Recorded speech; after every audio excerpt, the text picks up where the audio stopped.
السلام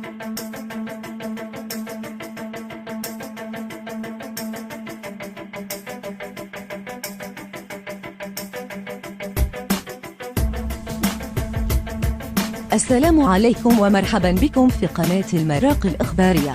لا تنسوا الاشتراك في القناة والضغط على الجرس ليصلكم الجديد.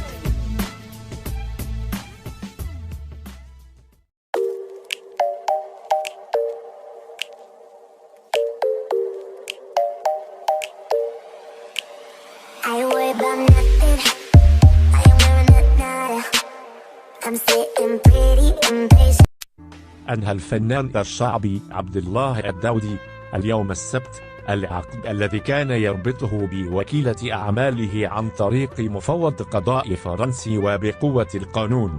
ونشر الفنان عبر حسابه الرسمي على موقع التواصل الاجتماعي فيسبوك صورة له بابتسامة عريضة ويحمل بيده كرة مرفقا إياها خبر إنهاء عقده مع مديرة أعماله. وكتب الفنان الشعبي في تدوينته: قولوا لنا مبروك، خبر عاجل من باريس. القانون الفرنسي ينهي عقد الفنان الشعبي عبد الله الداودي بموكيلة أعماله حسب تصريحاتها بقوة القانون.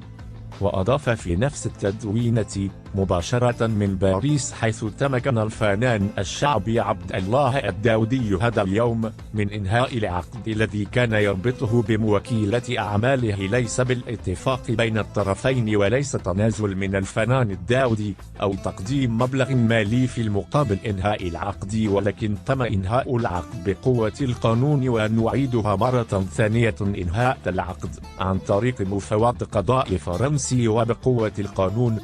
وختم بالقول أنه: وبهذه المناسبة السعيدة نشكر كل من وقف بجانب الفنان الداودي في محنته طيلة هذه المدة، ونقدم الشكر الجزيل لمحامي الفنان الداودي الذي أولى العناية الكاملة لهذا الملف ولم يبخل على الفنان الداودي سواء بالاستشارات أو النصائح. وشكرا لكم مرة أخرى.